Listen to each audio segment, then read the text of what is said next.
বাংলাদেশের অন্তর্বর্তীকালীন সরকারের উপদেষ্টা মাহফুজ আলমের এক মন্তব্যের বিষয়ে কড়া প্রতিবাদ জানিয়েছে ভারত। ভারতের পররাষ্ট্র মন্ত্রণালয় ঢাকার কাছে এই বিষয়ে আনুষ্ঠানিক প্রতিবাদ জানিয়েছে বলে শুক্রবার পররাষ্ট্র মন্ত্রণালয়ের মুখপাত্র রণধীর জয়সওয়াল জানিয়েছেন।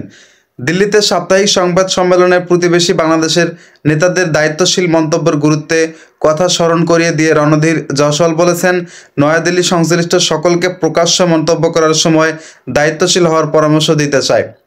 তিনি আরও বলেছেন যে আমরা এই বিষয়ে বাংলাদেশি কর্তৃপক্ষের কাছে আমাদের তীব্র প্রতিবাদ জানিয়েছি। আমরা জেনেছি উল্লেখিত পোস্টটি ইতিমধ্যে মুছে ফেলা হয়েছে।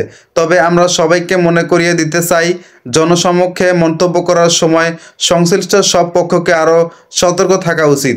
সংবাদ সম্মেলনে বাংলাদেশের অন্তর্বর্তী সরকারের সঙ্গে সম্পর্ক উন্নয়নের ভারতের আগ্রহের কথা পুনর্ব্যক্ত করেন জয়সওয়াল। তিনি বলেছেন যে ভারত বারবার বাংলাদেশের জনগণ ও অন্তর্বর্তী সরকারের সঙ্গে সম্পর্ক গড়ে তোলার আগ্রহের ইঙ্গিত দিয়েছে। এই ধরনের মন্তব্য জনসাধারণের বক্তব্যের দায়িত্বে প্রয়োজনীয় তুলে ধরে। সরকারি চাকরিতে কোটা বিরুদ্ধে গড়ে ওঠা আন্দোলনের মুখে গত 5ই আগস্ট বাংলাদেশ ছেড়ে ভারতে পালিয়ে যান শেখ হাসিনা। রাজধানীতে বিক্ষুব্ধ জনতার সহিংসতার আশঙ্কায় সামরিক বিমানে করে ঢাকা ছেড়েছেন তিনি। পরে বাংলাদেশের নোবেল বিজয়ী ডক্টর মোহাম্মদ ইউনূসের নেতৃত্বাধীন অন্তর্বর্তীকালীন সরকার গঠন করা হয়েছে। অন্তর্বর্তী সরকারের দায়িত্ব নেওয়ার পর থেকে বাংলাদেশ সংখ্যালঘুদের উপর কথিত নিপীড়নের অভিযোগ করে আসছে ভারত। এ সম্পর্ক নিয়ে প্রতিবেশের দুই দেশের সম্পর্কে টানাপোড়েন তৈরি হয়েছে।